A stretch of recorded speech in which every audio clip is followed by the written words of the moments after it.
When you're married with kids and you split bills, are you just splitting like household bills or do you actually account for the bills that the kids gonna cost? Let's talk about it. Welcome to Your Dollars Don't Make Sense, where I publicly shame people into getting their finances together. We have a 33-year-old teacher from Connecticut. She has 2 children. Her monthly net income is $2,900. Her portion of the rent is $700. Other expenses total $1,300, and she only has $100 saved. Her high spending categories include shopping for $417, buy now, pay later for $385, and eating out for $346. This was 2 months worth of expenses, so over the course of 2 months, she spent $800 on shopping, $769 on buy now, pay later, and $692 eating out.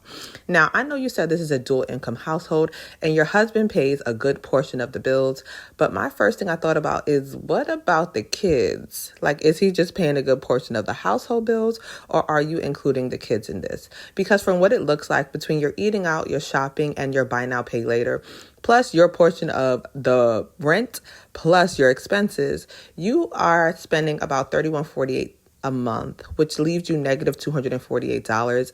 And I know for most part, like, you took out a cash advance and you only took it out for the money that you needed. So I will commend you on that and saying you're not taking out more than you need for the cash advance.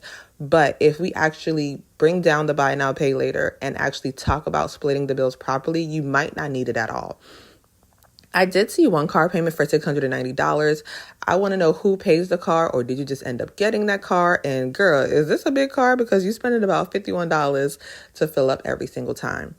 Now, for me, when it comes to family, splitting bills is not enough, especially when you have kids. Splitting bills like regular bills, and I think we only ever account for the household bills without actually accounting for kids and how much they cost. On average, raising a child from the moment they are born up until 18 can cost on average $240,000. You have 2 children, which makes that closer to $500,000. So it's covering a good portion of the bills enough?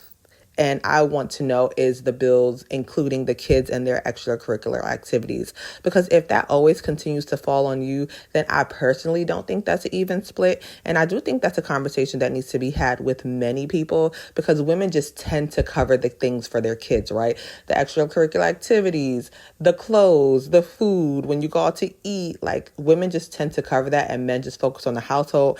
But baby, we got to focus on more than the household, because you can't save if you don't focus on more.